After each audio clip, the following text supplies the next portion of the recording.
निष्ठा का ऑनलाइन प्रशिक्षण प्राप्त कर रहे सभी शिक्षक साथियों को नमस्कार। साथियों, आपका बहुत बहुत स्वागत है आपके अपने YouTube channel teacher tech technical गुरु में। साथियों, आज हम निष्ठा प्रशिक्षण मॉड्यूल 18 जिसका शीर्षक है अधिकारों की समझ, यौन शोषण और पॉक्सो अधिनियम 2012, जो कि इस निष्ठा प्रशिक्षण का अंतिम मॉड्यूल है, जो आपका 15 जनवरी को समाप्त हो जाएगा। इसके बारे में हम चर्चा करेंगे। साथ ही गतिविधि 1 व गतिविधि 3 के साथ साथ मुख्य प्रश्नोत्तरी के प्रश्नों को हल करेंगे। साथियों, वीडियो शुरू करने से पहले मैं आपको बता देना चाहता हूं, अगर आप चाहते हैं इसी प्रकार के इन्फॉर्मेटिव वीडियो आपको एक प्लेटफॉर्म पर मिले तो आप हमारे टेलीग्राम ग्रुप को ज़रूर ज्वाइन करें। टेलीग्राम ग्रुप का लिंक वीडियो के डिस्क्रिप्शन बॉक्स में आपको मिल जाएगा। तो आइए हम शुरू करते हैं। गतिविधि नंबर 1 को ओपन करेंगे। गतिविधि 1 अधिकार बनाम आवश्यकताएं, इच्छाएं। इसके बाद गतिविधि 1 अधिकार बनाम आवश्यकताएं, इच्छाएं। इसमें आपको बताना है क्या सही है क्या गलत है। सभी अधिकार किसी ज़रूरत या चाह से संबंधित नहीं है तो गलत है। गलत के ऑप्शन पर आप क्लिक कर देंगे। अगला प्रश्न आपके मोबाइल के स्क्रीन पर ए रहा।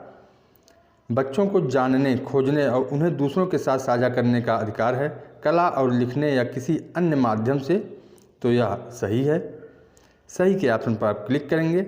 उसके बाद अगला प्रश्न आपके मोबाइल स्क्रीन पर, विकास के अधिकार में शामिल हैं विश्राम का अधिकार, मनोरंजन और संस्कृति का अधिकार, और जब हम एक बच्चे को साइकिल प्रदान करते हैं तो हम उस अधिकार को पूरा कर रहे हैं, तो इसमें आपका सही हो जाएगा। सही के ऑप्शन पर आप क्लिक करेंगे। यह कथन पूरी तरह सही है, इस पर आप क्लिक करेंगे, आगे बढ़ेंगे। अगला प्रश्न, अच्छा स्वास्थ्य, पीने के लिए स्वच्छ पानी, भोजन एवं स्वच्छ और सुरक्षित वातावरण का होना और उन्हें सुरक्षित रहने के लिए जानकारी देना प्रत्येक बच्चे का अधिकार है, तो यह भी कथन आपका सत्य होगा। सही के ऑप्शन पर आप क्लिक करेंगे। उसके बाद आगे बढ़ेंगे। अगला प्रश्न आपके मोबाइल स्क्रीन पर इस प्रकार है, बच्चों की राय परिपक्वता या अनुभव पर आधारित नहीं है, इसलिए उनके मत को उनके संबंध में नहीं लिया जा सकता, तो गलत है। गलत के कथन पर आप क्लिक करेंगे। इस प्रकार आप देखेंगे आपके 5 क्वेश्चन कंप्लीट हो गए। गतिविधि 1 आपका कंप्लीट हो गया। अब सबमिट पर आप क्लिक करेंगे। अपना स्कोर आप दे सकते हैं, 5 में 5। अगली गतिविधि 3, आप समझ को जांचें। गतिविधि 3 में सही या गलत बताएं।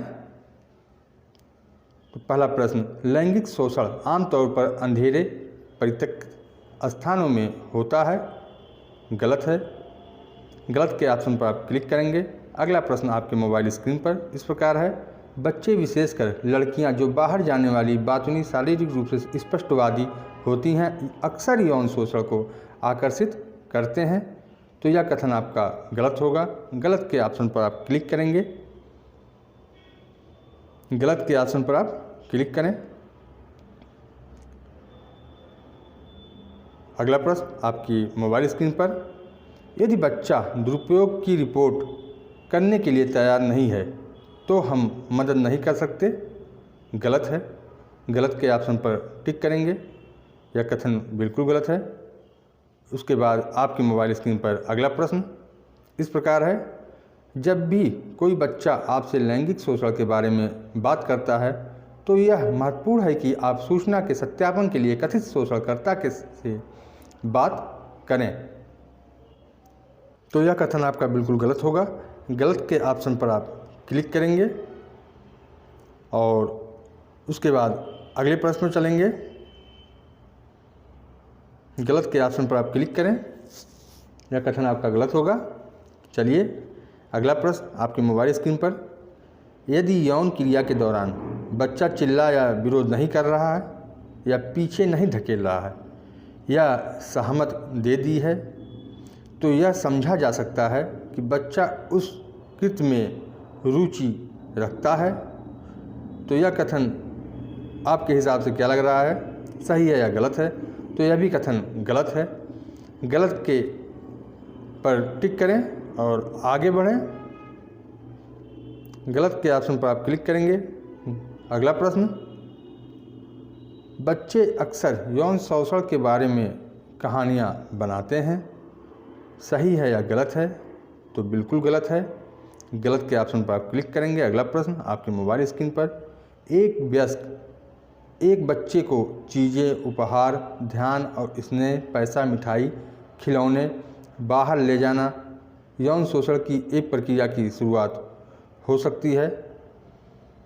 तो आप बताएं, यह कथन गलत है या सही है?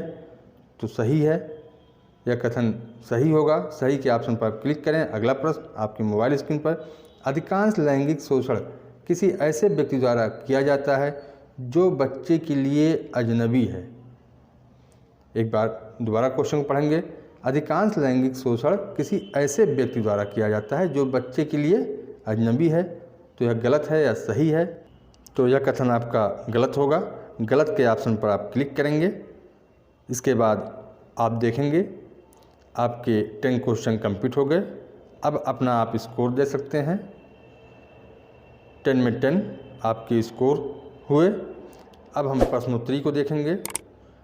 जैसे ही आप प्रश्नोत्तरी ओपन करेंगे, आपका पहला प्रश्न आपके मोबाइल स्क्रीन पर इस प्रकार होगा, अगर आपको बच्चे के साथ हुए किसी भी लैंगिक अपराध के बारे में पता चलता है तो आप किसे रिपोर्ट करेंगे? तो बताइए, किसे रिपोर्ट करेंगे आप? पुलिस, SJPU, इन्हीं को आप रिपोर्ट करेंगे।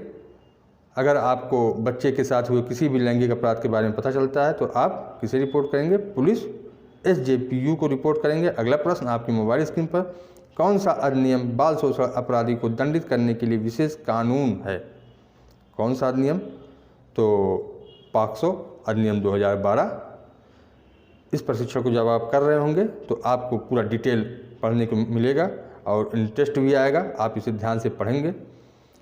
अगला प्रश्न, एक शिक्षक उस बच्चे का समर्थन कैसे कर सकता है जो अपने लैंगिक शोषण के बारे में बात साझा कर रहा है?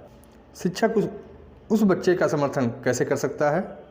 आप भी बता सकते हैं। सहानुभूति के साथ बच्चे की बात सुने और बात करें। यह ऑप्शन आपका राइट हो जाएगा। ऑप्शन 3 पर आप क्लिक करेंगे। अगला प्रश्न, बाल लैंगिक शोषण की रिपोर्ट की जानी चाहिए जब सभी परिस्थितियों में जैसे ही इसके बारे में पता चले। Option second is right answer. Next question, बाल लैंगिक शोषण डैश डैश से होता है, लड़के और लड़कियों दोनों से।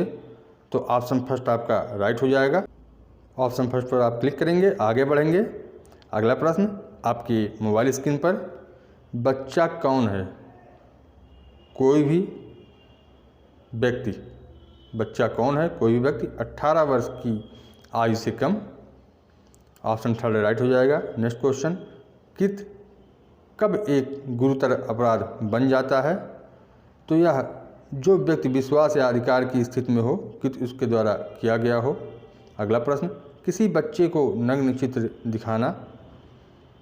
तो किसी बच्चे को नग्न चित्र दिखाना आपका लैंगिक शोषण में आएगा। अगला प्रश्न आपके मोबाइल स्क्रीन पर, बाल लैंगिक शोषण हो सकता है। तो बाल लैंगिक शोषण हो सकता है क्योंकि कारणों का अनुमान नहीं लगाया जा सकता। सेकंड ऑप्शन आपका राइट हो जाएगा।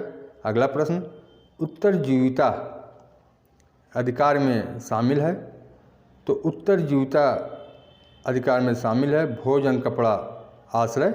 इस प्रकार आपकी प्रश्नोत्तरी कंप्लीट हुई। आपके 10 क्वेश्चन कंप्लीट हो गए। आपका स्कोर भी 10 में 10। साथियों, आशा करता हूँ मेरा वीडियो आपको पसंद आया होगा। वीडियो पसंद आई हो एक लाइक जरूर करें और यदि आप हमारे YouTube चैनल पर नए हैं तो प्लीज़ चैनल को सब्सक्राइब करें, अपने दोस्तों को शेयर जरूर करें। धन्यवाद। जय हिंद।